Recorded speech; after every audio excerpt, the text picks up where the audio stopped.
Alright, hey everybody, welcome back for another episode of Barton's Builds. This time I have got something very, very special for you. This is my Firebrand, the JM6-FB. I've nicknamed this one the Trickshot, and you'll see why. This thing is an amazing mech. I'm not going to lie on this one. This is an amazing, amazing mech. I love this thing. I really do. I think this might be my new favorite. And numbers don't lie. This thing has done a lot of damage. I've gotten over 1,000 lately without still having about 90% of my armor. I mean, this thing is a monster. It really is, and I love it. I know this is going to be 2 Jaegers in a row, but this one was kind of an accident. Kind of thought of an idea and started fiddling with it, and I came up with this thing, and man, I love it. Okay, well, that's enough of that. Let's go ahead and break it down. First things first, speed on this one is going to be 69.7, that is stock. The tonnage, I'm utilizing all 65 tons. The firepower rating, as of current patch, is at 32. And the heat efficiency, again, as of current patch, is at 1.41. The armor is 336 out of 422, and that's standard. The structure is endosteel. For armament on this thing, we're rocking 2 medium pulse lasers and 2 AC-10s. Now, why medium pulse? Why not put two more medium lasers? Well, the answer for that one is very simple. This thing needs something to deal with lights, and those medium pulse lasers deal with lights. They help you line up your shots, and they keep your ammo consumption down.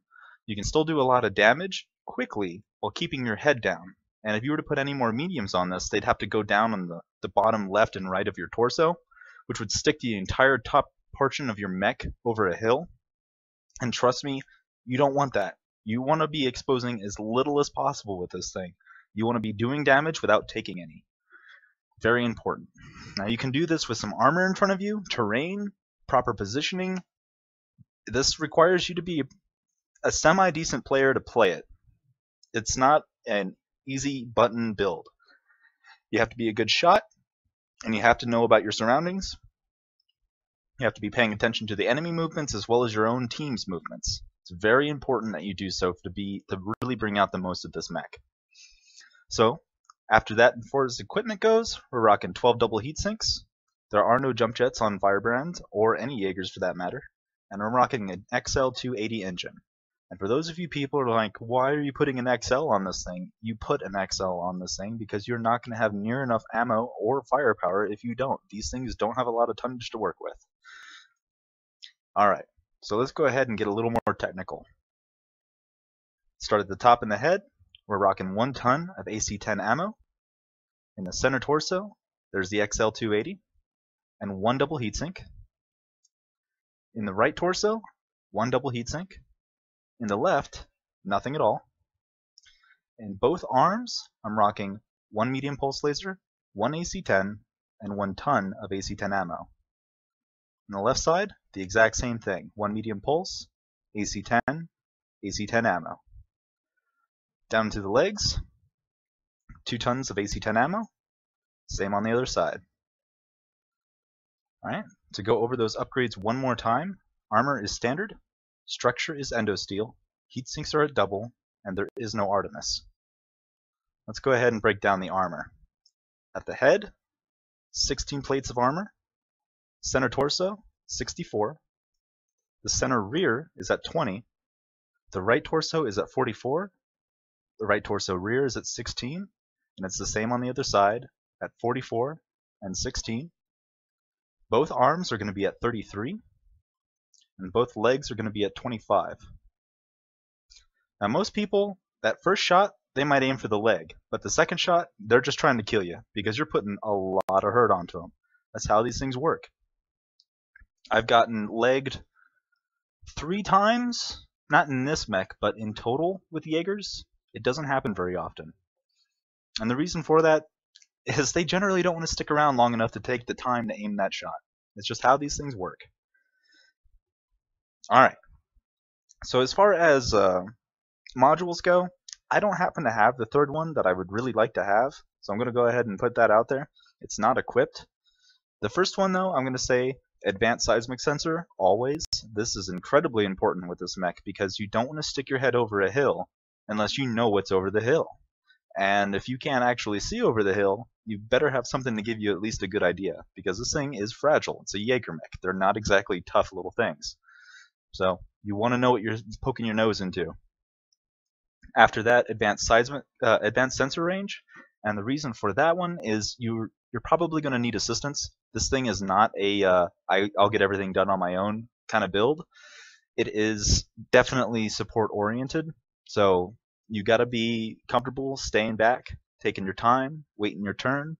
Very important with this one. So advanced sensor range will make sure that your armor gets in place beforehand. Lets them know what you know. And I have advanced target decay on this one because I was playing with my buddies at RTG. But if I had the module, I tell you what, I'd have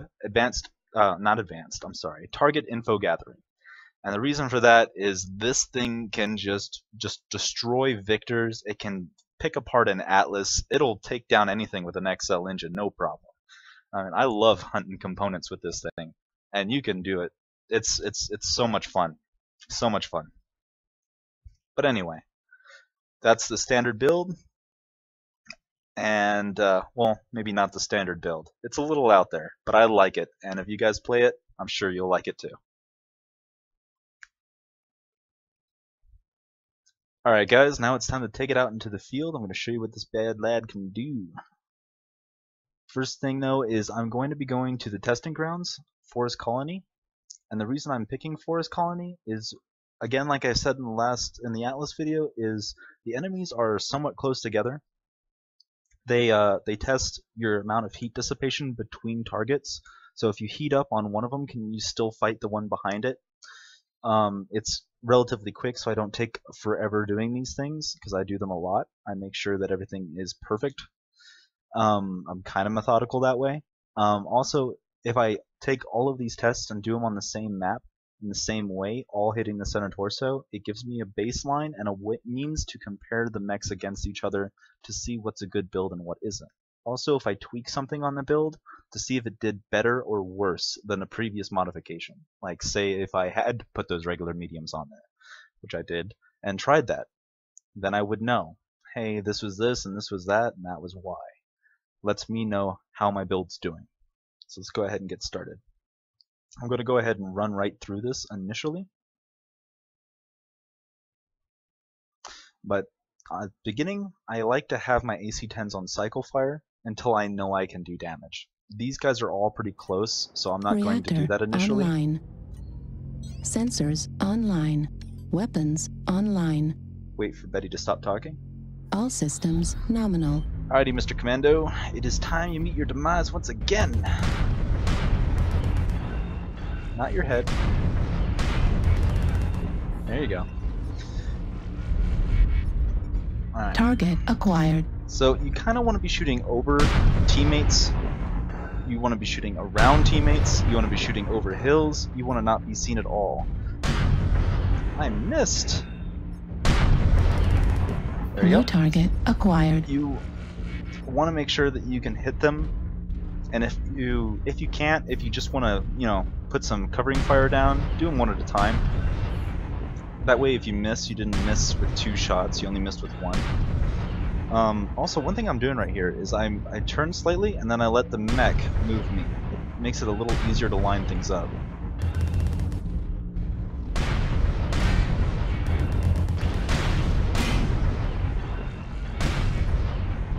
Oh, come on, die. New target there you go. Acquired. Time for the Atlas. Or Fatlas, really. Now, again, with the Atlas, this is where you're going to get hung up every time. This thing has a lot of armor, and you're going to sit here and chew through it. Heat level critical. Another thing is, I've only ever Heat level critical. overheated in this New mech target twice. Acquired. If you start warming up, stop using your medium pulse lasers. Heat level critical. I mean, yeah, they generate some heat, but not that much. Ah, freaking headshot. There you go. New target acquired. Heat level critical. Oh no, my heat's high. Stop using them. Just use the Heat level AC-10s. critical. They have quite the fast cooldown time, and these things are really the unsung heroes of the AC-10s. These guys are really, really good. Their cycle fire is really nice. They have pretty good range. They don't have a lot of bullet drop, Target acquired. and they do a lot of damage. Oh, how do I get headshot? You never get a headshot on those guys, ever.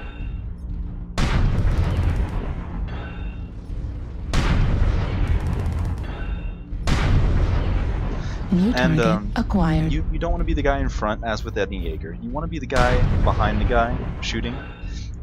Behind the guy that has aggro. If you get aggro, stop. Come back later. He'll be there. Don't worry about it.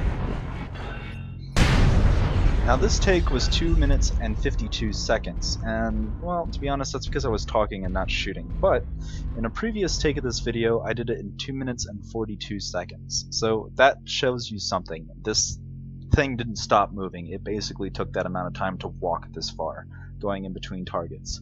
I got stuck on the Atlas, but you always get stuck on the Atlas. Don't feel bad about that one. That's kind of what they're for. So anyway, again, stay behind your teammates. Make sure that you're supporting them. If they get in trouble, you can zip out in front of them and take a little bit of fire. You can pull back afterward. That's why this thing is running an XL engine, because it makes you fast enough to get out.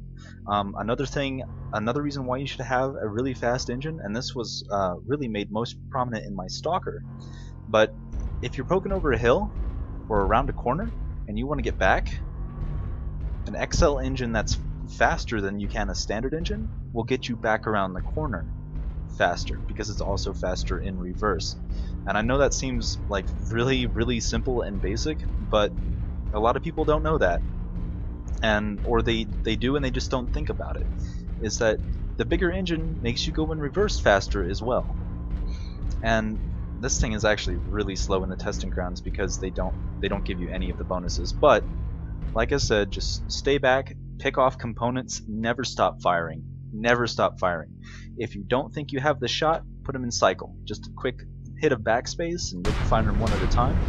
Hey, the battle's heated up, you're kind of in a place where you think you're going to be doing a lot of damage. Hey, put them back out into the same time. You're going to be able to do a lot of damage. This thing I have gotten high numbers in, and to be honest, I debated putting this one out there so far. I kind of wanted to have some fun with it, but hey, what's the point of these videos if I'm not giving you guys new information, right? So, have fun with this. Be patient with it, though. You're not going to go out there thinking you're going to do a bunch of damage and do a bunch of damage if you're not careful. You have to put some thought into playing this thing. That said, though, this is one Jaeger you don't want to mess with. And I think I've pissed off quite a few people in this thing. So everybody, have fun. This is my Firebrand, and it's stuck in a tree. But yeah, stay warm, guys. Alright guys, I hope you liked the video on the Firebrand. If there is a particular mech or a build that you want to see, let me know down in the comments below. We'll see if we can't get that taken care of. Also, I'm thinking about doing a kind of a ride-along video with these in a solo pug. I drop on myself and I go over how you play the build and do the best I can, win or lose. I can't say that I will win all the time because a good team goes a very, very long way in this game. But if there's if you guys think it's a good idea, let me know. I'm thinking seriously about doing it. I'm gonna start over with the Atlas and go back until I've caught up. But let me know what you guys think. Also, please do me a favor, rate, comment, and subscribe. It really helps a lot, and I do very much appreciate it. Thank you,